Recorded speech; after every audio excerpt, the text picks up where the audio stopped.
Hi there. I'm going to make another video. This one is about the early. I'm excited to present this. I'm excited actually to talk about it because I'm probably going to learn a little bit about myself as I do this. The topic is my early inspirations. This is one of those videos where I want to explore the early TV shows I watched, basically what I was doing, what interests I had as a child, really early childhood. Um, as early as I can possibly remember with clarity. And I know it's only a few years later after this, the years I cover here, that I'm much more aware of what my interests were and why I was interested in them and so forth. For example, Star Trek later on and screenwriting. That's when my interest moved further outward as I was growing older, maybe about age 12, by about maybe 11 or 12. Perhaps that's how the mind works. You have these instinctive passions, for lack of any other word, maybe passion is the best word for it.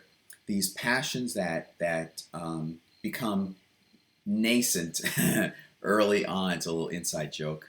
Those of you who know will know why I mentioned nascent. Anyway, um, they're nascent, and then a few years later, they bloom into, they become channeled in certain ways. I was just remarking to a work colleague that, well, she crafts with her hands, and I was attracted to that because I found some commonality because I like to draw. I enjoy drawing.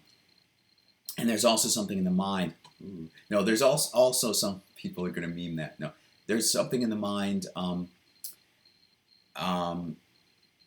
about storytelling, and that relates to placing things in a strategic area, like laying them out mentally, as you do if you're a craftsman with your hands. So she's sculpting and working with her hands, and I think I can be able to do that too. It's just it had been that aspect of the mind, that creative skilled talent in my mind had been channeled towards drawing and writing. But I think it's the same modality. I think it's that same part of the mind, that same talent. Um, in her case, at least for that, was channeled towards creating things and sculpting. Incidentally, as a child, I saw Pinocchio, and I wanted to have my own Pinocchio puppet or marionette, whatever. I guess he was a marionette. I never got to have that. I wanted to make my own. I was very crafty as a child, craft oriented as a child, and it's only a matter, I guess, of what limits you have. I had paper and pen, and I didn't. And constructing things, I guess, would be more costly. Maybe that's why I didn't channel that creative talent wasn't sparked. That craftsmanship talent wasn't sparked and generated into crafting things with my physical hands. They were crafted into something cheaper. I could write, I could draw with pen and paper, crayon and paper, and so forth. I don't think I ever really used crayon. I always used pencil. Um, Not pen really, pencil. Anyway, so you get the idea. I want to explore those for the first couple of years of the earliest memories I have, earliest clear memories I have. I want to first describe what I was like, what I was interested in. So I divided into two camera. Good. Okay, all right. I was scared there for a moment. This is still running, recording, right? Yes. Okay. Computer, the preview froze for a moment, a couple of moments.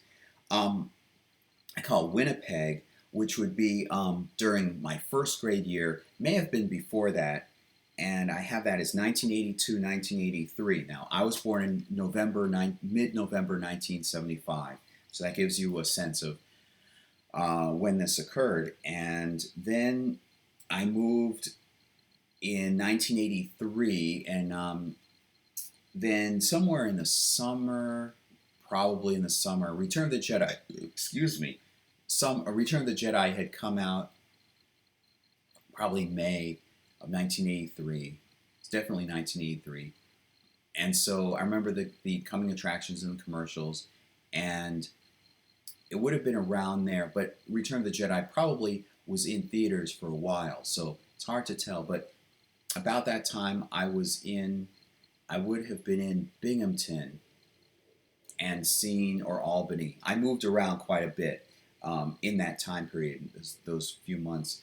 Um, so I remember seeing it in that context. Um, then by the fall of 1983, probably, I was in second grade in at Wetzel Road. So, and I was just messaging with a close friend of mine. We went to school together, and we got quite a bit of information and some things about classmates. Classmates' names and so forth. That was really nice. But I messaged him to see if he remembered like when I entered second grade, so forth. So anyway, all right. So those are my two periods in my life I'm exploring here, and I wrote down here collage to remind myself for this video. Uh, in some sense, I'm imagining my life as a collage. You know, you have um, TV shows that you're really passionate about, maybe, or you have certain passions in your life as part of the collage. You have certain learning experiences, perhaps, in your collage, and you have a sense of identity. So, what I'm talking about is like an identity collage. That's a good term, maybe identity collage. I know on my identity, I'll get to it in a moment. But on my identity collage, I have have I mentioned Star Trek enough times? I have Star Trek. I have supernatural, like paranormal and so forth. I'd have uh, like supernatural powers. I'd have um, pictures of, if you want to really get into the collage analogy, more literally, more directly. I'd have Judaism in there. I'd have Kabbalah. I'd have, I guess, other various things and growing up with a single mother and experiences with my dad only a few times and certain relationships. They're all part of an identity collage. So that ties in with what I'm trying to do here. Okay, under Winnipeg, I have enjoyed drawing. I like to draw. I don't remember myself writing as much. I did write, but anyway, at a young age. But I remember drawing quite a bit. Um, Watched, these are the TV shows, some of the TV shows I remember watching. Beanie and Cecil, it was a cartoon show. The Muppet Show, I Dream of Jeannie, Looney Tunes. I don't remember watching a lot of Looney Tunes. I remember Walk with Jan, also known as, or it's part of the same, maybe he had two different series. It was the same chef, very entertaining chef. He was very active and very visual and hyper, entertainingly hyper. Walk with Jan or Jan Can Cook. I think there were two separate shows.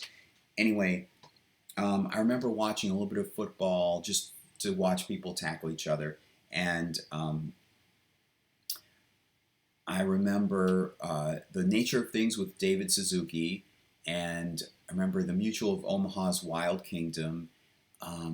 There's not much else that I recall at the moment. I remember a cartoon of not of the Wizard of Oz specifically, but I mean a cartoon using Wizard of Oz characters. And there's nothing else that comes to mind immediately.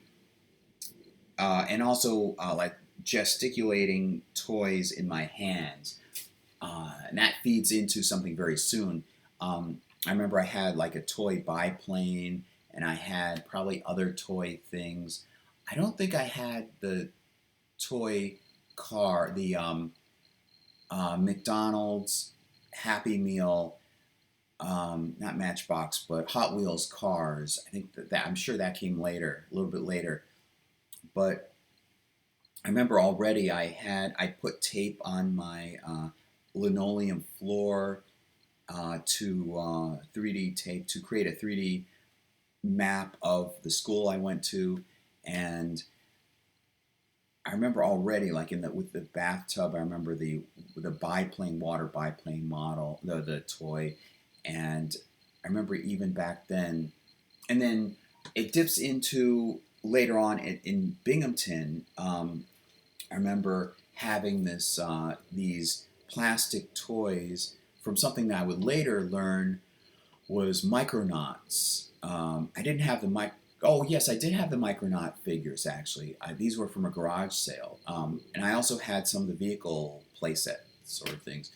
Um, and I didn't know what they were, but I remember manipulating them, and that was something very dear to me.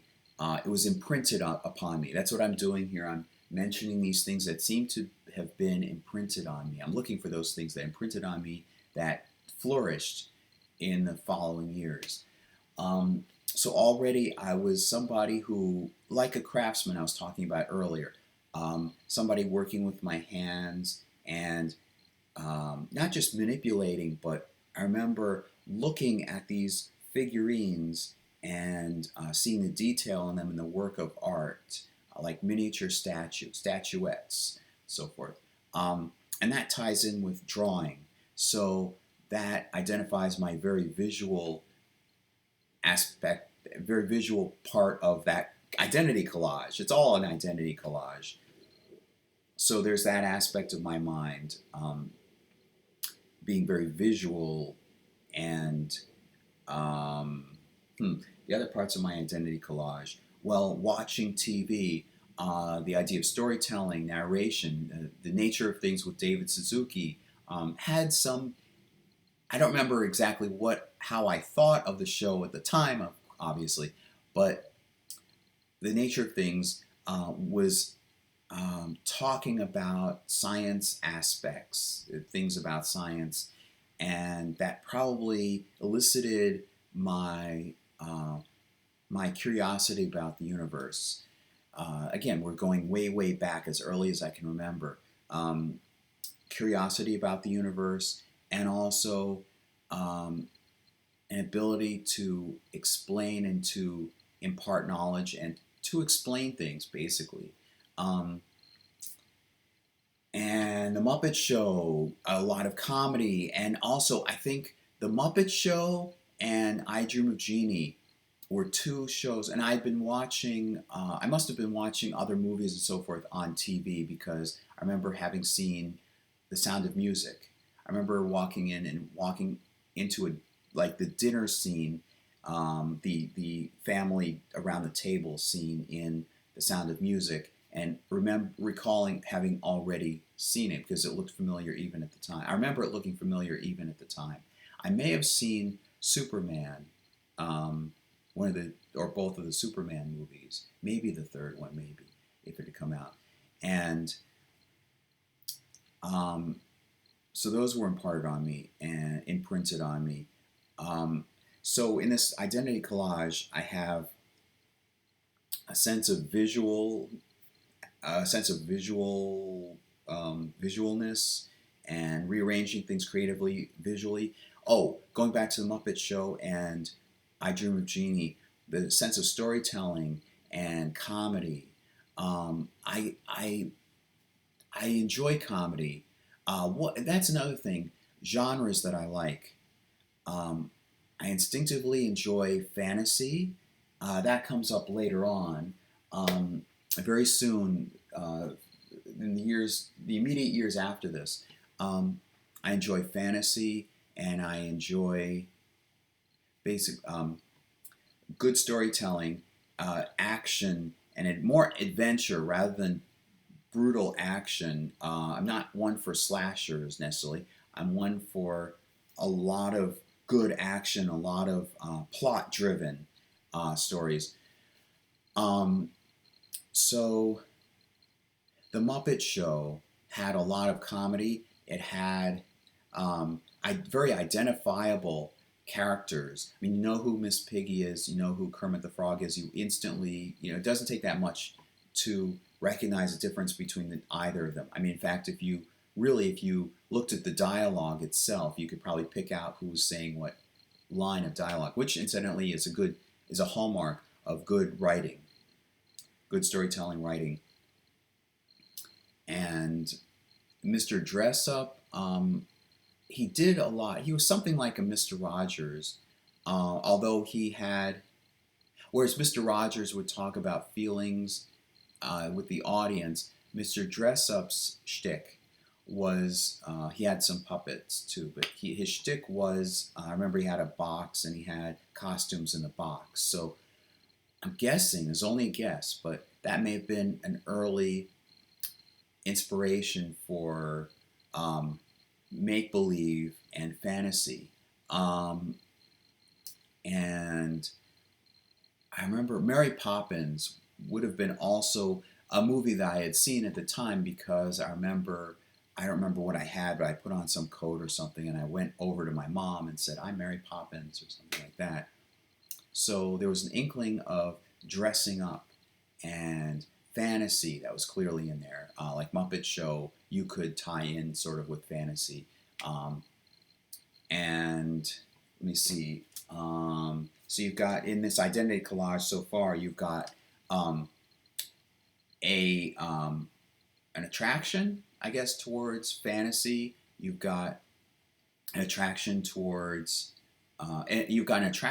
fantasy. You've got a talent for, or an aptitude for looking visually and remembering visual things, holding things in your hand and manipulating them around and studying the look, the appearance, like a statuette. And Pinocchio might have been around this time.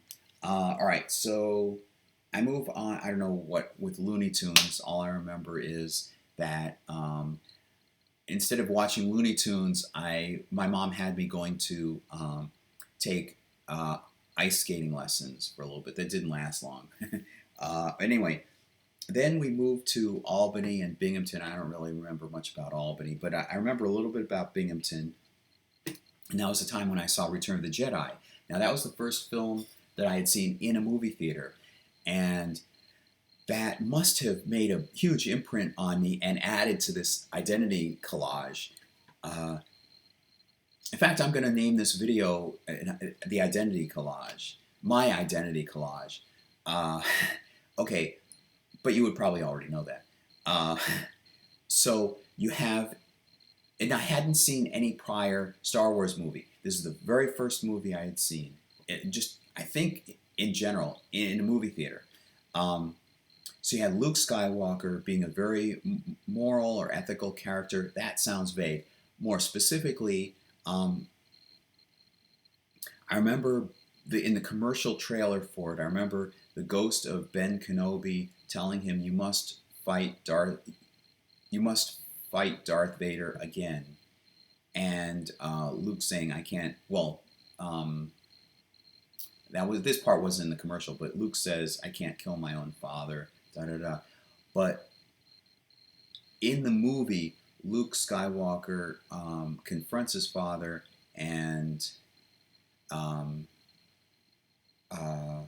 remains steadfast that he can turn his father back. He can win his father, like he can change his father back towards the good side. Of course, I'm thinking as a child, that would have spoken to me. I would have gotten that. I would have understood that level of it. And I remember getting the action figures, my mom buying the action figures for me. And of course, again, there's that action figure that gesticulating, like looking at the action figure. And I never really played bang, bang, whatever with the action figures.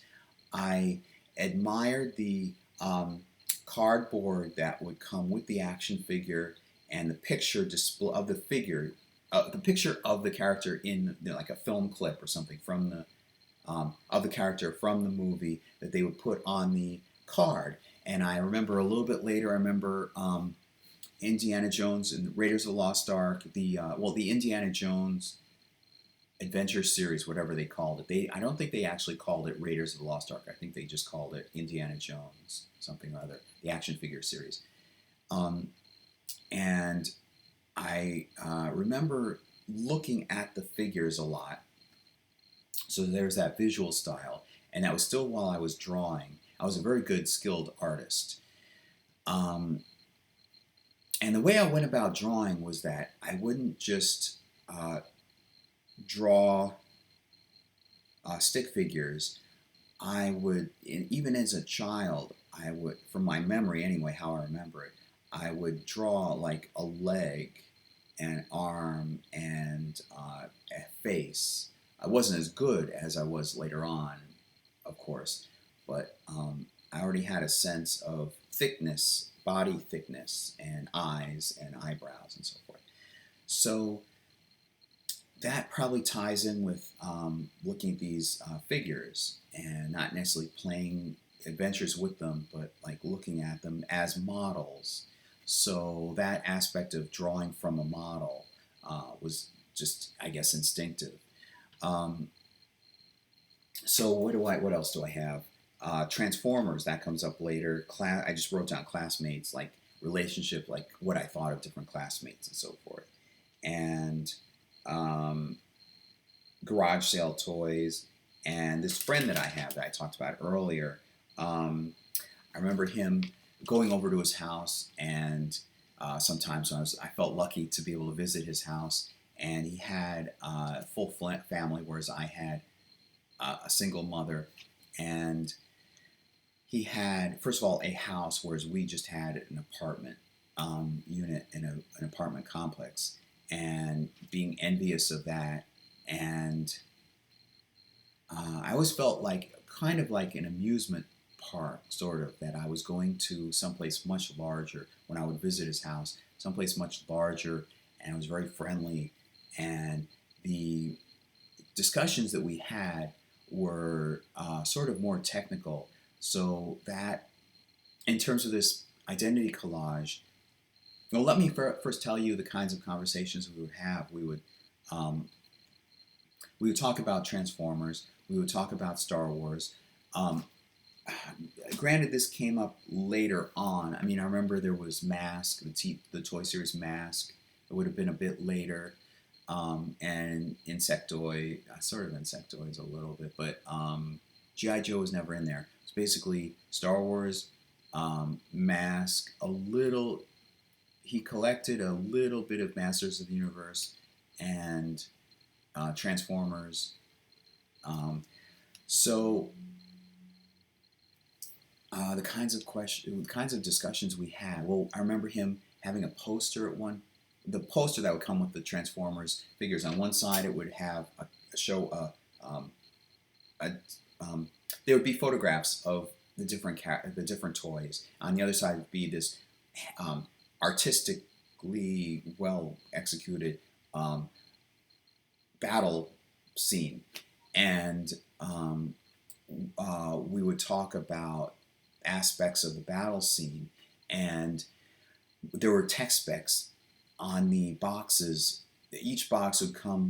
Each figure would come with a box, and on the box would be a text spec, a paragraph describing the character, abilities, and personality. It would always start with the personality. Well, after you get the name, the function, and the motto, so forth, you'd have the abilities or the personality, and then the abilities. I thought that was nice because it's like whoever wrote it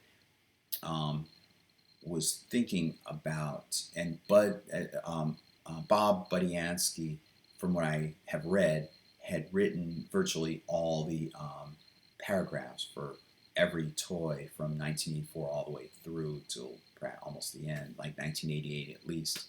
From what I've read, he saw the personality as being, I guess, more important. It starts off with that, and then at the very end, it mentions the technical abilities. And so with my friend, we would talk about certain words and terminology and abilities, like hook up interdimensionally with a black hole we would talk about what that would mean and so forth. So that's the level of our discussion. And in terms of my identity collage, it meant that I had a friend with whom I could express and let this aspect of myself flourish. What aspect am I talking about?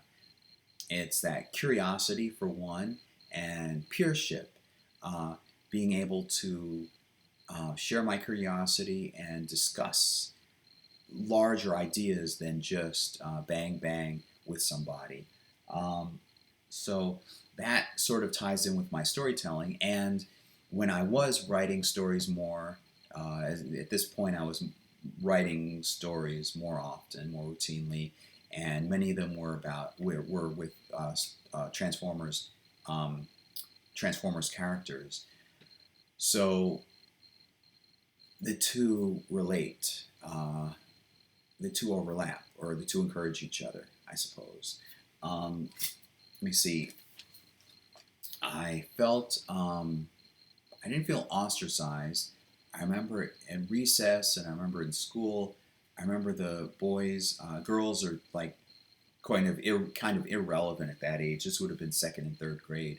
Um, with the boys in, like, for example, in recess or whatever, I was able to pal around with them, and was typically was we all enjoyed Transformers, or we all enjoyed Star Wars or something. So we would bring things to school and show them off with our friends, usually at recess. And what did that mean for me? That meant, first of all, that I felt a little left out, because didn't, I couldn't afford, my mom couldn't afford the kinds of toys like Transformers. So I remember my mom getting Converters, which was a toy line. Basically, they were Converters, Transformers, and GoBots all did the same thing. They would import Japanese, or like vaguely, Asian um, toys into the United States, and then rebrand them as something. Sorry. So Converters, I don't remember the exact details, but Converters imported from several different toy lines, merged them together, and created this brand, Converters. And Transformers took largely Takara Diaclone figures and Takara Microman figures, and then brought in a few characters from other toy lines and merged them together as Transformers. And GoBots did the same thing with what was the name? Anyway, I don't want to bother trying to remember, but they did the same with whatever toy line. Tonka did the same thing. They rebranded something, I can't remember what it is, and rebranded as GoBots. Guardian, and at first it was Enemy. I think it was Enemy and Hero or something, and then it became and um, Guardian and Renegade. But anyway, all right. Back to this. So I do remember, for certain reasons, a little tinge of being a little little left out. I don't remember it being left out, but anyway, I remember it being accepted. I remember that was a big thing. And then when I moved at the beginning of fourth grade and started a new school, I remember a little bit like that, but the idea of like being made fun of kicked in a little bit more. It's interesting how I remember it is that I wasn't made fun of in second grade and third grade. It was when in the new school, maybe as years go on, I guess. But there's that little bit of innocence. Maybe I just went to a good school. Uh, um, So what else? Oh, so Return of the Jedi. Going back to Return of the Jedi. Now I had not seen the other two Star Wars movies. I would see them soon thereafter, but the Force. I now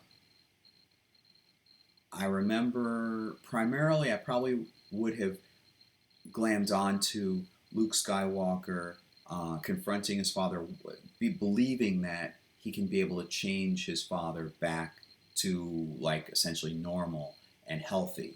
Um, it's the best way I can phrase it now, the term healthy. Um, and I remember, again, it's fantasy. I was exposed to fantasy. I might have been watching Superman. I might have already seen Superman at this point, so forth. I've already covered that in this video. Um, Star Wars. The Force was a thing in the movie, The Force. And I remember taking a stick and pretending it was a lightsaber. But I never like used the lightsaber to bang on something. It was skill. It was so that's I guess another thing that's using. It's kind of I guess like craftsmanship. It's using your physical body and practicing, um, and that Return of the Jedi evoked, certainly, I'm sure, elicited in me an interest in special effects. And they had special, it seems like several times, over the next few years, but it was probably more infrequent than that. But they would have special effects specials on TV explaining these practical effects. This is way before CGI for you younger viewers. It's way before CGI. You had to actually build the stuff. You had to actually use your mind and figure out how to use camera trickery or whatever to be able to pull these visuals off. So Star Wars, the special effects, the award-winning, groundbreaking, revolutionary special effects. It was mentioned a number of times in these TV specials. How do they have these spaceships moving through space? How do they create the lightsaber effect? How do they have the sound effects and so forth, like the Chewbacca roar and so forth? And how did and Kenny Baker being in the R2D2 costume, so to speak, and even Anthony Daniels in the C3PO costume. How did they do that? And I remember getting activity books. Oh yeah, I remember activity books for Return of the Jedi, and I remember looking at the artistry in these activity books, which the cover of each one had a picture of something related to Return of the Jedi. One of them was Jabba the Hutt. Another one, it was an Ewok Wicket standing there, and another one it had C3PO and R2D2. Let me see, Jabba the Hutt, C3PO and R2D2, Wicket, and I think there was another one, maybe Princess Leia in on Endor, maybe something with Lando, but that's four of them. And I remember having another one, how to draw superheroes, like Superman and Batman and so forth. So at that point, I was already, and that was at Wetzel Road. So already I was involved with drawing. And I remember there was another one, how to draw, and it was a certain Woody Woodpecker. It was how to draw Woody Woodpecker characters. I had a book, a large book about this big, cover was about thin, how to draw those characters. And I had a bank, and I remember with the action figures, at one point I would move food tray tables over, and in my room I moved them together, and I used boxes to create like a Death Star physical playset, because I know they had at least 2 Death Star playsets, but they were very small, so forth. And of course, my mom couldn't afford that, so I was creative. That's another thing. I was creative, and I tried to build stack several cardboard boxes on end, and at least 2 columns of them, so I could get a sense of floor, deck by deck, so for moving up and down through the decks. And another thing, much earlier, this would have been St. Patrick's Day, probably St. Patrick's Day. I remember there was a parade, and I don't remember what year, but it may have been first grade or even before first grade. I remember dressing. I put like green shorts on my head, and somehow trying to dress up as Robin Hood. Why Robin Hood? Now, I identified with Robin Hood. I must have identified with Robin Hood. I must have known who Robin Hood was. And his thing was stealing from the rich and giving to the poor. So it was portrayed in heroic terms. So my early heroes in that identity collage, they would be Superman probably by that, early on at that point, Luke Skywalker and Robin Hood. And noble characters. I had an affinity for noble characters in movies and in TV shows. And what else? Gee, I think that's. I don't want to stretch this video out too long. It's about 35 minutes. I think I will stop here now because I can't think of anything more to say. But what would be in your identity collage? Comment below in the comment section, and I'll see you next time. Bye.